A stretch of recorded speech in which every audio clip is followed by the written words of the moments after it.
Welcome, welcome. Jamie Hernandez here, founder of Breakthrough Yoga Coaching Method, helping you bridge the gap between your spiritual practice and your business so that you can grow emotionally and financially. So, I have a dear teacher, a longtime teacher. We've been studying together for 10 years.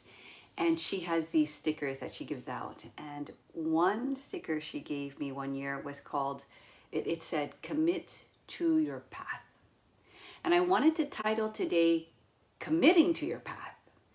And commit, and I'm sure it's probably also just the length of the sticker too, but there is something about commit to your path that has a level of certainty that is different from committing to your path. Anyway, this is what I was feeling. So, have you ever done anything where you almost didn't think about it? Have you ever, because basically I work with spiritual entrepreneurs, and I know all of you have done workshops, you've done classes, you've taught people, you have private clients, you've given retreats.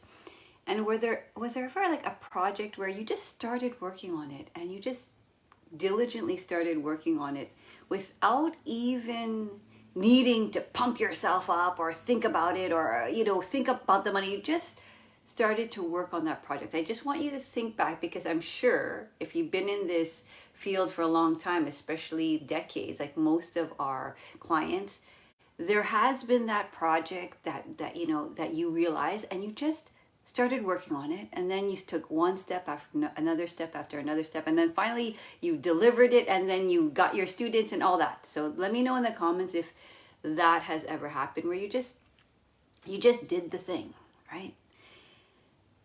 Commitment. And then I start to realize, and then here's the thing that starts to happen. You do these things over and over and over again, and sometimes they are really successful, and you're like, oh my God, that was so great, I did that class and it went well, or I did that retreat or that workshop. And then sometimes you do something, and in your mind it was like this epic fail, and you're like, oh my God, it wasn't enough students, I didn't make enough money, all this stuff, right?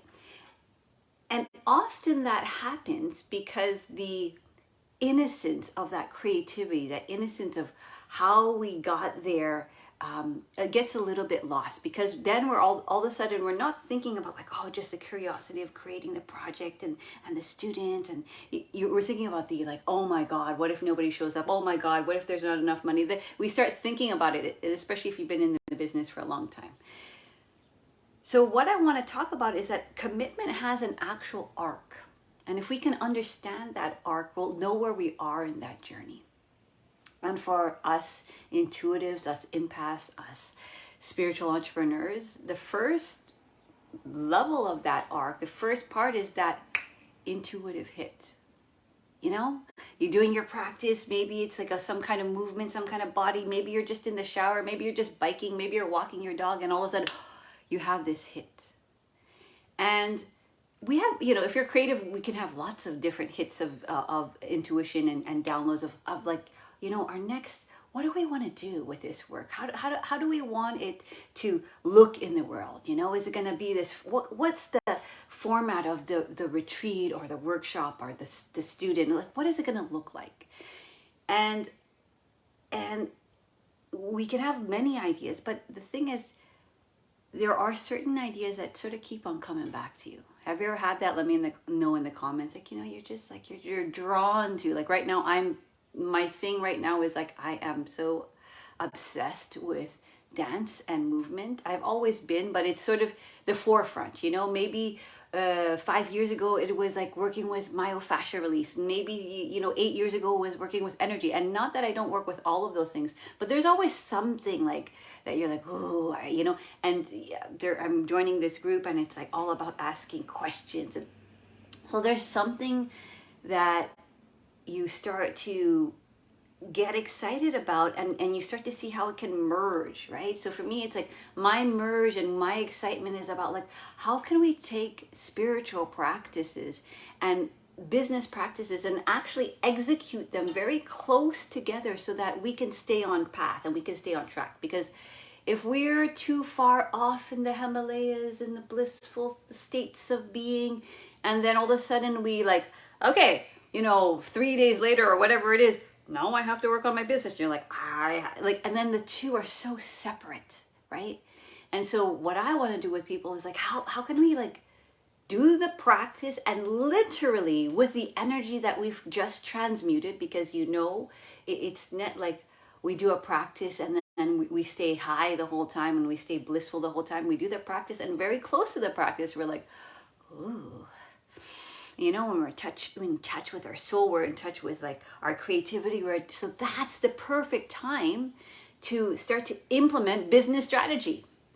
And so this is what I want to kind of get you guys to understand is like, we as spiritual entrepreneurs need to use our greatest asset. And our greatest asset is our gifts to use energy, our gifts to use the body in the special way that we do, our gifts to, however we do our magic in the world, however we do our transformation or healing, when we're in that flow, the best time to start to work on your business is when you're in the flow. So it's like literally side by side. So we want to start to pair our spiritual practice with our business so that they're not separate, literally, like they're, you do your thing and then you go right in your journal about, and then you start to implement that thing, maybe with your teammates. So there's a strategic way of doing this for us, because it's, we're very different from the linear mind that's like, okay, I got to make the spreadsheet and then I got to plan and I got to do the 5-year vision. For some people, that's how they need to work. But for us sensitives and empaths and healers, we tend to work in the moment. And then from that moment, we start to see the unfolding, right? So step number 1 is the arc of that journey is starting to really hear the depth of your intuition and writing it down. And so how do we get to that depth into intuition is, again, from your practice. And so probably even step number 1 is getting into your flow state, the way you know how, the way your mantras, your meditations, whatever it is, okay? And then listening to the intuitive hits, because they're always going to keep on coming, right? And then writing them down, yeah? And then after we're starting to see like, okay, this intuition keeps on coming up. Here's where if you've done many projects and you've seen it from beginning to end, and what's the possibility of the outcomes and the the successes and the failures, that's where your mind can get like F with you. And so sometimes what happens, especially if you've been in the business for a long time and you're an entrepreneur who tries a lot of different things, is that's what we do as entrepreneurs. We like, oh, let me try that, strategy, and then we fall on our face, and then we kind of figure out, and then let me try that strategy, and then we kind of glue things together. Like that is the journey of an entrepreneur. So the second thing in the arc of the journey that starts to happen is that fear kicks in. You're like, oh shit, like, oh my God, now I have to actually do this. Oh, now if I do this, I actually have to market it. Now I have to actually talk about it. Oh, and then I have to ask for money. Oh my, and then like, so you start to think about all of the things, and sometimes you don't even think about all the things because there's just a grip of the imprint of your past that continues to kind of pile on, and you're like, I don't want to feel that thing anymore. I don't want to feel, and if you were to work with me, we start to realize it's all of these things are coming from a deeper core wound. Okay, so whatever, if you've been doing this work for a long time, like many of you have, the subtlety of your core wounds continue to unravel, and actually they become much more subtle, and they sound very intellectual and reasonable, like, oh, actually I'm not going to do that retreat because it's not financially viable. And then your intellectual mind, and it sounds so like seductive, and you think, oh yeah, so that's a smart thing to do. But actually it's this, your nervous system not wanting to feel the, oh my God, is it going to be good enough? Oh my God, like, am I worthy to do this? Are they going to judge me? Like, all of that stuff, right? Hey, Tamara, right? All of that stuff. Let me know if any of this is resonating with you, right? All of that stuff starts to actually first come in the nervous system, and you don't even intellectually know the connection. right? And sometimes the layers upon layers upon layers where you think, okay, well, it was because of that last experience and that last experience and that last experience. But really, it is from that, those deeper wounds. And if you are in this work, you know this, right? Where you thought you were over like the thing you had with your parents, and then you have Christmas dinner with them or whatever you celebrate, and you're like, oh, damn, okay, no. I am not over that. They're totally triggered me. I've turned back into a 6-year-old that is scared of my mom or my dad, or, my mom just kind of said something about my weight or my whatever, and then, whoo, like, there you go. You're back into the trigger, right? And your spiritual business is so much like that. So the arc of the journey is that the intuition, the fear can kick in, and then either that stops you right there and dead in your tracks, and you get over it somehow, and then you go back into creation. And this is where we kind of can get into this loop of healing and then wanting to create something, healing and then wanting to create something, because guess what? Just like I said at the beginning, those two things, when they're very close together, your intuition is very strong and you could hear what you're saying. But then here's the middle of the arc. If we get into the fear and we don't have a practice to work and hold that fear, right, then that's where we can kind of get a little bit screwed and not realize, well, we got to go back into the practice, right? So once the vision is there, you're like, oh, okay, oh my God, okay, I want to do this retreat in Bali, and it's going to be for a group of women who are suffering from sexual trauma or something like that. Whatever it is for you, you have these intuitions, and then of course all of this stuff goes all like, who am I to teach this? Oh my God, what if blah blah blah, all this stuff, right? So here's the practice, right? We have to take our own medicine, because life gives you this opportunity, but it also gives you opportunity to ready yourself. And when those internal fears come up, it's actually an opportunity of life saying, hey, let's revisit this, because by revisiting this, guess what?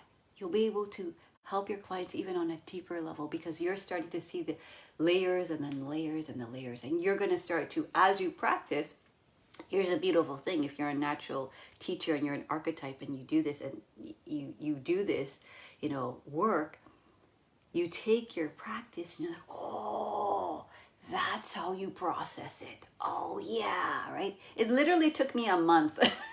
It's like I had this idea, and it's like it literally took me a month to kind of work through it through my practice, and then finally like get to the next place, action, right? So once you kind of realize, okay, there's a natural arc, there's going to be all the fears that come up, all the voices, all the nervous system feelings, all the energetic blockages, all of the mental like stories that we, and it's funny, it's the same story, but it's so many different situations. We think it's like this big thing, but really it's just the same story said over and over and over again upon different external realities.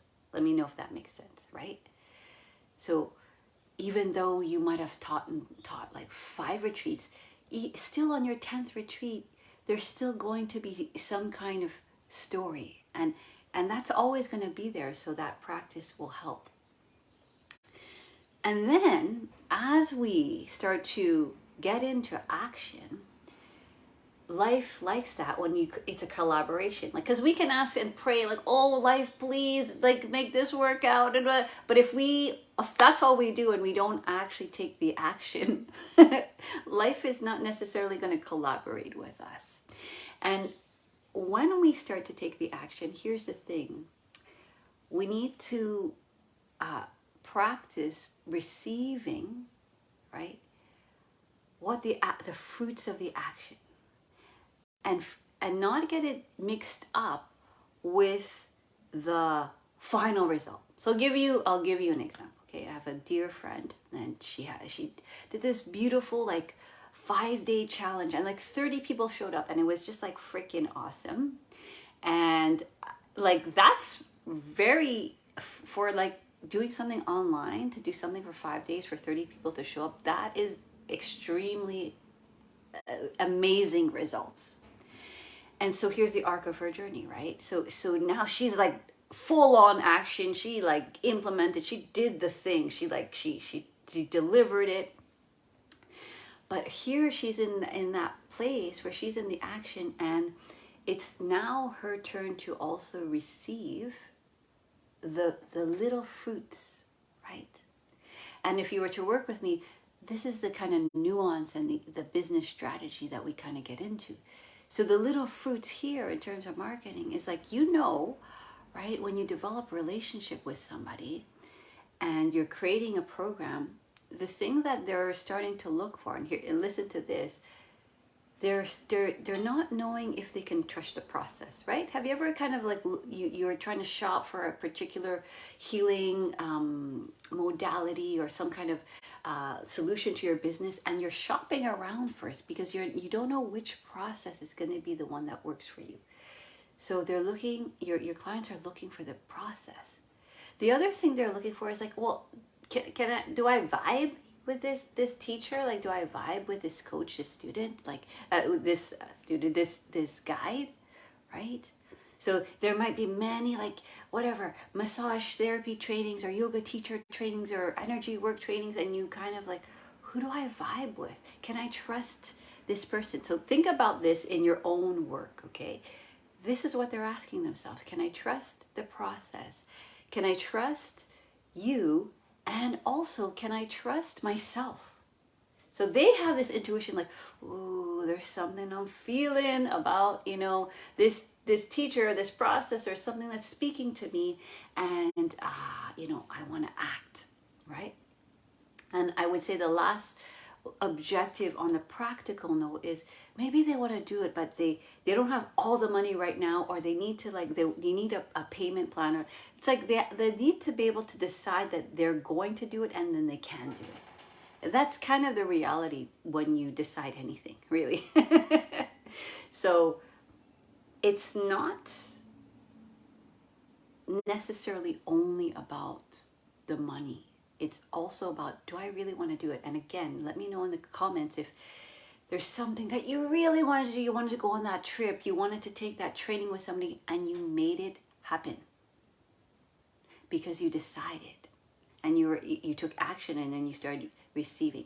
So now in this example I'm giving you with my friend who just launched, I remind her like, wow, these are all like warm leads that like came into your magical world. So there's obviously something that they're seeing in this process that is working for them. Otherwise they wouldn't have come for the 5 days, right? So are they not trusting themselves that they can, commit to the program? Are they not maybe like understanding fully the process? Maybe there's something that needs to be, explained there, or talked about more, or answered questions. Or maybe there's something about, are you really the one for me? Can I, be my can I real talk about myself and my business, or whatever it is you're offering, or my wounds, or whatever it is, whatever transformation you're offering, in a way that I can be me. And so I want to be able to trust you and trust myself. Okay. So then that's the arc. And then so in her arc, right, she's at that place where it's like, can I now continue to commit to my vision, right? So this is a point where we can look at the results and say, oh my God, okay, nobody. Well, basically, she, and I'm not naming your name to just protect your identity. So if you're listening to this, hopefully you're okay with this. But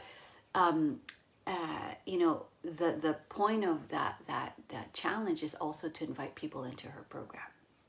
And that's often how we do marketing, right? Where it's like we allow people to come into our world somehow, and then we can if you were to work with me, I teach you how to offer what you offer out there, and invite people into your world, and then send them an application and invite them onto some kind of discovery call with you, right? So her process is a bit different. I don't know exactly, but essentially that it's like it's similar in that kind of way of the way she's kind of running that funnel, right? And so in that, the commitment, this is the time where we can think in a project where, oh, it didn't work, oh my gosh, like nobody is buying or something like that, right? But it's if we continue to decide and we continue to commit, we're going to start to see the fruits that are bearing, even though they're not as obvious. So I'll give you another example. I have a friend, and he was giving this like coaching call, and he's like, oh, it's for, it's new, it's particularly for coaches like you, but I don't know, there's going to be like, so far there's like one person that signed up, and I need at least 3 people, and I don't know, I'm gonna cancel it. And I said, I'm coming, so make it happen. So there's 2 people, you just need 1 more. I'm like, so get people. So in that moment, you see, in that moment, it could have leaned towards canceling, and so both of us could have leaned toward that energy, and both of us could have been like, yeah, okay, so what's not happening? Or we both could have been like, okay, let's do it, let's make it happen, right? And so like 6 people ended up showing to the call. But you see, this is the relevance of committing to your path, and the relevance of knowing that there's an arc, because along that arc, depending on where you were, you're gonna want to uncommit. You're gonna want to abort mission. Like, no, because the fear is gonna come in. Oh my God, I did all the work, but I didn't get the results. There's something there. Oh, not enough people showed up. Oh, I didn't make enough money. But there is always fruit to be bared, right? I'll give you another example of an intuition that I followed.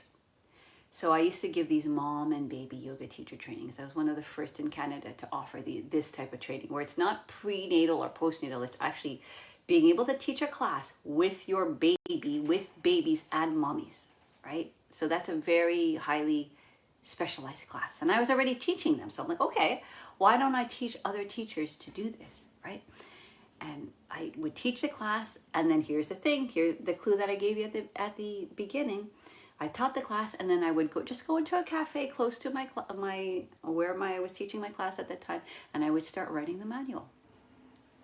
I did not even think, is this gonna work? Like I just was starting to write it. I got like maybe some validation from one of my teachers who was teaching prenatal trainings at the time, and I said, what do you think about this idea? And she's like, great, go do it. And another friend, she's like, oh, it's a great project. Just 2 people were like, it's a great project. And that was enough for me to be like, okay, cool, I'll start working on it. And it's like I wrote that manual for a year.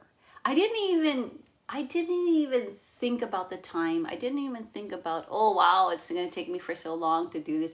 I just was like kind of like intuitively like, oh, okay, yeah. Every time I taught a class, like, oh yeah, okay. So if a teacher would teach this, they would need to know this. So I would put in the manual. Oh, okay. If a teacher would teach us, oh, we need to learn this. We need to learn about the nervous systems of the baby. We need to learn the nervous systems about the mom. Oh, how do we do that? Right? So that's what I did for a whole year.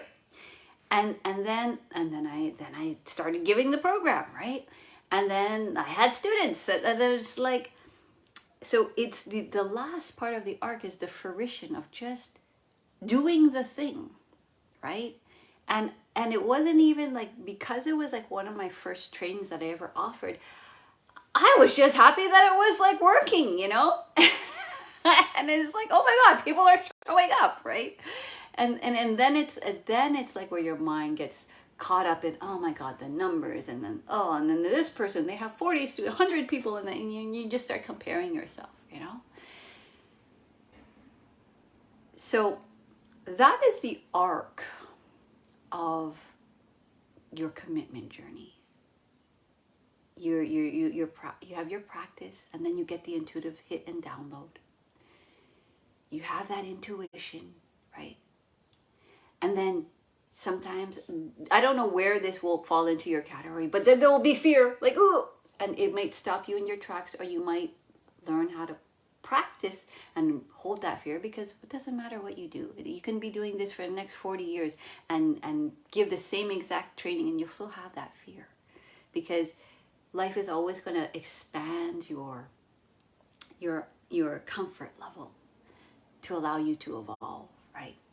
So there's always going to be an extra layer where it's, I used to teach just the spiritual stuff, and now it's like I'm teaching the spiritual stuff and how to integrate it into your business, and then how to teach other spiritual practitioners how to market, make money, and sell. Like, so, these are different layers that, like life is like, okay, you done that, now here, help people do this. And so intuition, practice intuition, the fear, then practice again, where you take your own medicine, and again, you, just like I was doing with the manual, it's like you just start to observe your own processes. And I think this is probably one of the most important skills we have as teachers, is to really break down our process, because we often intuitively execute the process, but we don't necessarily really write down, like, what's step number one. And usually step number one, we think it's step number 5, like it's we mistakenly start with step number 5, and we forget, oh, but I did all of this first to get to step number 5. So just, I want you to think about that. If you were to work with me, we'd really break it down, because I'd start to teach you how to create your offer, and what it is that you do synergize with your personal practice, your clientele, and your training.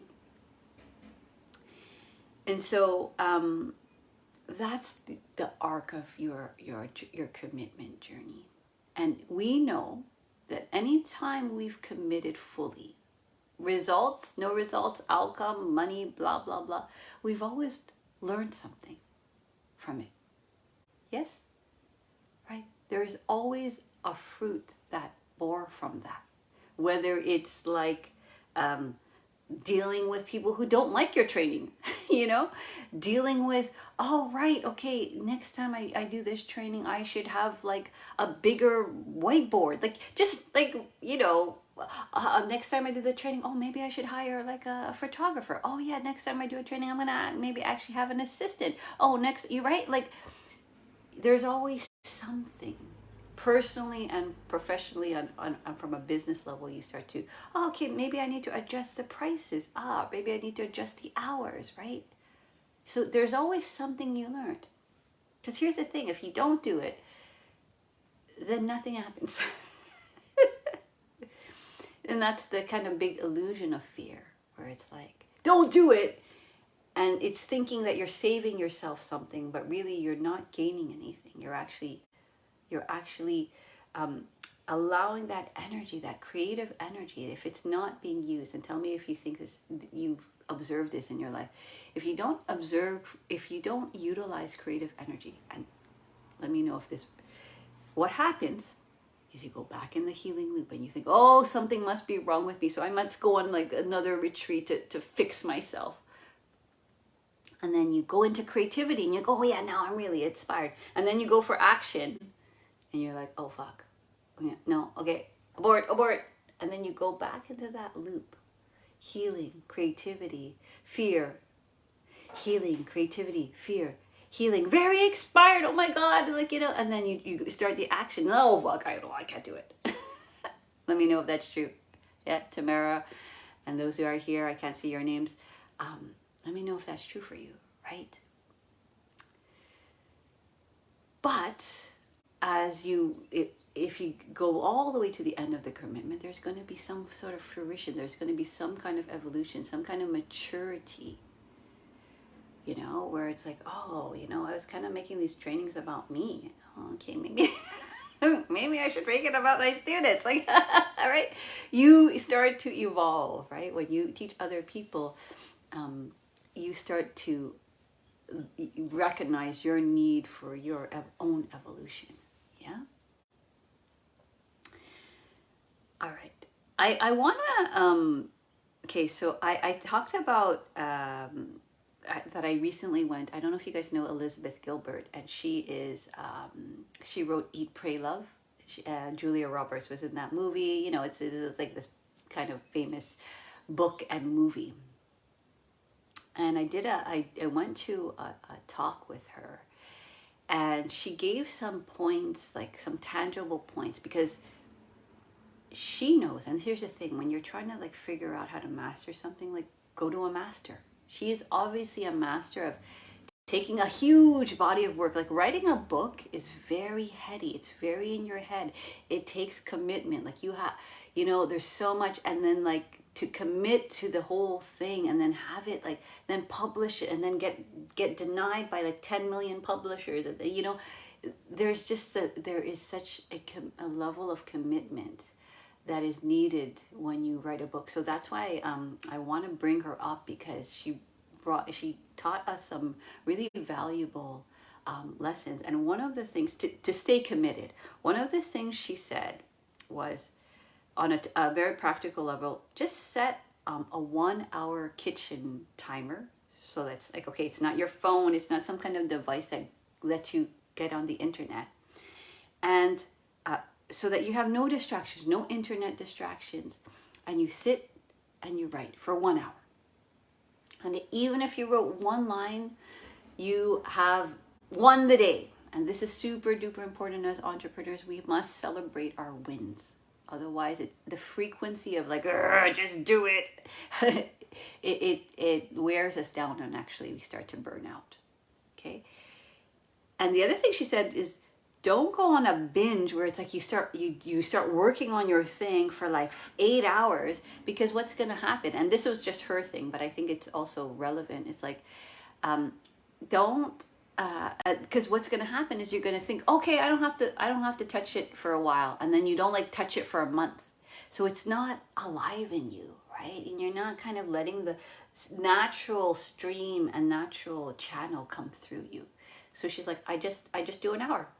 I just do an hour, and then once the hour's done, I'm done. I get off I'm off. I'm done, right? Okay, so I think that's relevant, because, and it's kind of like that story I told you, where I just every time I finished my teaching class, I wrote the manual, and I had to pick up my kids, so it was probably like about around that time.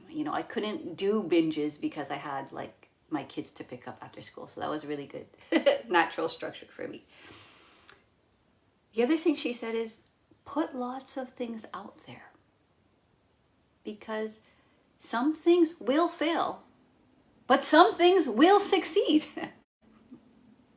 So if you put 0 things, nothing will fail, nothing will succeed, right? So just learn how to put lots of things out there. So I mean, with social media these days, there are so many ways in terms of putting yourself out there.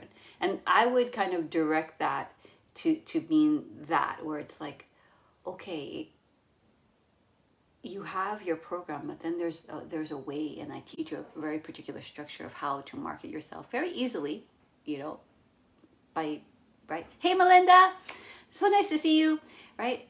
Very easily, by telling stories. It's not hard, right? And so put lots of things out there, and let go of if it's good or bad. And again, it could, because they might be an epic fail, or they might be a success, right? So that was her other tip. Somebody asked, like, well, what if I have all of these ideas? Oh, which one do I pick? She said, and I think I agree with this, just pick one. What is the one that excites you the most, right?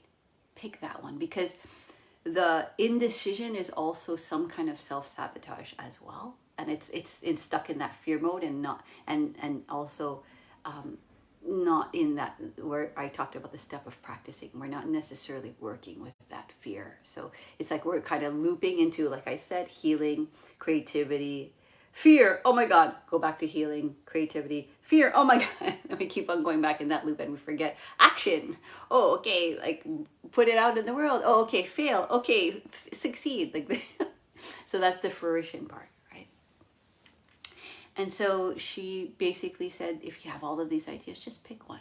And ultimately, if you sit with it, if you let your mind get clear, you go do a dance class, do whatever, go walk your dog, go garden, you're gonna know the one that excites you, because we can't work on everything at once. So just pick one, right? That's it. And I love this. And her talk was primarily, she's like, the reason why I keep on going in my projects, even though in the arc, right? And she talked about her cycle of creativity, where there's a point where she's like 70% done. And she's like, oh my God, this is just so dumb. This idea is so dumb. I don't even know why I'm doing this. I should just do another idea. Healing, right? Healing, healing, creativity, fear. It's that cycle, right? But she knows that about herself, so she continues to finish the thing, because she says that she has all of this creativity and she has all of this fear. Imagine, okay, she's won all of these awards, she's talked around the world, she still has fear about her next book, right? And she said, I have 1% more creativity than I have of fear. So it's that 1% that, that is going to get you to that kitchen clock timer thing. Let me just have that 1% more creativity. Because when we put our energy in creativity, it's a higher frequency. We know this, right? So allow yourself to go into creativity and see it to fruition. Finish it. Because the fruition is always it's going to bear fruits. It's going to bear fruits until you have this whole basket to like choose from and say, ooh, okay, from all of those creations that I created, because I've finished it to fruition, right? I've learned something. Right? I've learned, maybe I've learned just to show up. Maybe I've learned how to deal with my ego when I'm looking at an empty room. Maybe I've learned how to, work with what it's like to have $0 in the bank. Like, as an entrepreneur, don't fool yourself, because all of us have dealt with that, right? We all know what it feels like when we wanted it to be 10 people or 20 people or whatever, 100 people, and there's like one person that shows up, or zero, right? We wanted to make whatever X amount of dollars, and then like now you have like -70 in your bank account. You're like, fuck, and then we all know, like, oh my God, you're like, okay, this is a new up level in terms of my teaching, and it's a new down level. Oh my God, like, and you're like, oh, who am I to teach that, right? Or train other teachers to do that, or coaches. So these projects that we bring to fruition will always help us and give us what we need to commit to the bigger vision. And I'll tell you something, the book she was talking about, Big Magic, which was called in her talk, she was sitting on that book for 20 years. 20 years, people! Right? And if you listen to anyone who you deem successful, I guarantee you they have dealt with exactly what you're dealing with now. So it is part of the commitment path. It's just it. So if we understand that, and we understand that there's no going wrong in life, right? When you're living your dharma, when you're living your purpose, there's no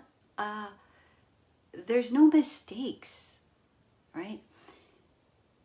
The only kind of thing that can happen is if you're on a certain path and you know you're supposed to be walking that way, and then you decide, well, I know that's not for me, right? And I'm not saying never to pivot and never to shift where you're going. But ultimately, if you come from that place of practice, of intuition, of going through your fear of practice, and then come back to fruition, you're going to there is going to be the spectacular wins. There are going to be the spectacular fails, and there are also going to be the spectacular wins. You know, it's like how, was it, what's his name? Oh, an actor, famous actor. He but he got really famous in his 70s. Super famous actor, right? So allow yourself to commit to your vision. And I'm not saying not to be impractical about it. I'm not saying, oh, go all in. But if you need to, practically do certain things to create more income as you're working on that thing, then do that. That is still commitment. It doesn't mean, oh my God, just because I'm doing this thing to support my vision, to finance my vision, because that's kind of what in business, like the traditional way is like, let me get a loan, let me get somebody to finance it. But if you can finance it somehow, or somebody else can finance it, then that's still commitment. It's not a fail, because that's kind of how it works. Okay? So commit to your path is relevant, especially right now. If we want to commit to the human path of evolution, to continue to practice waking up so we can wake up the world, there has to be a level of commitment. And in some ways, you guys kind of know already that you're committed because you're doing the thing, and sometimes it's like epically failing, but there's something that is compelling you to continue to do the thing, right? You don't know why, and you get but there's something. So commit to the path, practice, listen to those intuitive hits, write them down, work with your fear. If it was somebody else that you were coaching or training or whatever, what would you do with them? Write down your process and your methodology meticulously, right? Because sometimes we get mixed up with the outcome, and we teach the outcome versus the actual how to, right? It's kind of like saying, just let go. You just have to let go of your fear. Well, no, it doesn't work like that. You can't just tell people that. There's a deep process. Letting go of the fear is the outcome. Do you see? So we have to know the deep process that got us to there, which is usually pretty ugly at the beginning. And then, just do something from start to end, right? Do what you're most excited about. This is what Elizabeth Gilbert was teaching us. What is your highest excitement? And do that. Because that frequency, if we choose another path, we're still going to be yearning and compelled to do that thing. If your greatest passion is dance, and you stop dancing, what it happens, right? That energy starts to implode, and it starts to manifest as some physical manifestation in the mind, some loop, or some chronic something in the body. It's just kind of how it works. So that's it. I hope this training help you understand the arc of commitment, so that you know where you are, and you can trust yourself and trust your vision. Because the truth of the matter is, there's going to be epic fails, and there's going to be epic wins, and there's going to be a lot of little fruits that you've bared. And if you're willing to taste them, right, willing to receive and this is, if you were to work with me, I start to show you the potential, just like I did with my friend, where it's like, dude, okay, we're doing the coaching call tomorrow. Get somebody, right? It was just and that's kind of when you're working on something, those little shifts of energy into action, into where you're going, can make the biggest difference, right? because there's right at that peak where you're right close to something, closing something to fruition. And sometimes in that 70%, we go the other way. We walk in the other direction, right? And then we kind of close the door because fear is like told us to walk the other way, right? But if we continue to go forth, you're going to see. And you're going to start to practice the willingness to receive, because the willingness to receive, and I talked about this last week, is not always these big, oh my God, like, results. It's these smaller results, right? And these smaller winks from the universe. And when we can see those smaller little miracles, then it becomes one big miracle. All right. So if any of this resonates with you, and you have a vision, and you have a spiritual practice that you can teach the world, that you have this calling in you, knowing like, okay, I can do this. I know I can do this. I meant to do this. I meant to be here on earth to do this. But it's how to market it. How do I make money? How do I, ask for money, and how do I sell? I can teach you how to do that in a way that you're marketing the way you coach.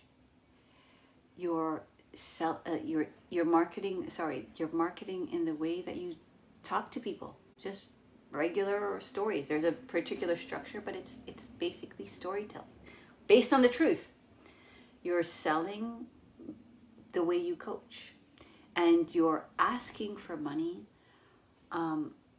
because you understand it is a tool to help evolve humanity, right? It's a tool that when you have it, just like if you had a house, just like you had more food, just like you had bigger space, it's a tool to help you share your gift. So we can start to change our relationship around asking for money, right? It's kind of like saying if you needed a studio space and somebody's like, well, I have enough space for 5 people, and you're like, well, I need a space for 30, you're gonna ask for that.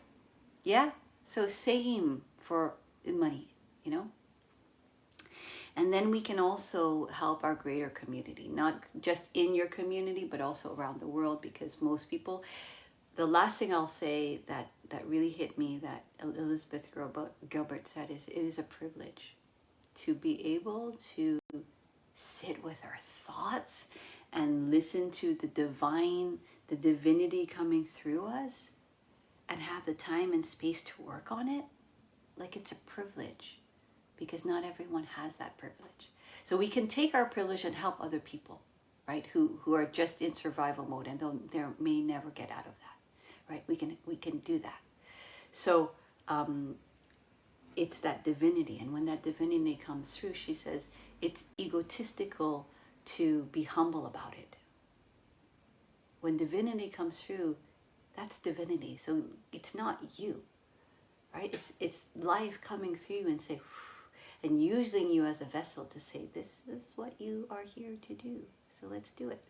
Because I can't do it. Life in the ethers can't necessarily shift stuff here on earth. We kind of, humans, with the help of the etheric realm and the magical realm, and the unseen world, but humans are going to be the ones to change other humans here on earth. So that's you. All right. So if any of this resonates, then I can send you an application form, and you can say, Jamie, I'm ready for a breakthrough yoga coaching call. And on that call, we're going to look at why you're stuck, right? And if you are in the process, you've been looking at working with me for a while, and you're figuring out, is this really going to work? Is the process going to really work? Or is the, do I trust you? Or ultimately, it's, do I trust myself? That I would say is the kind of,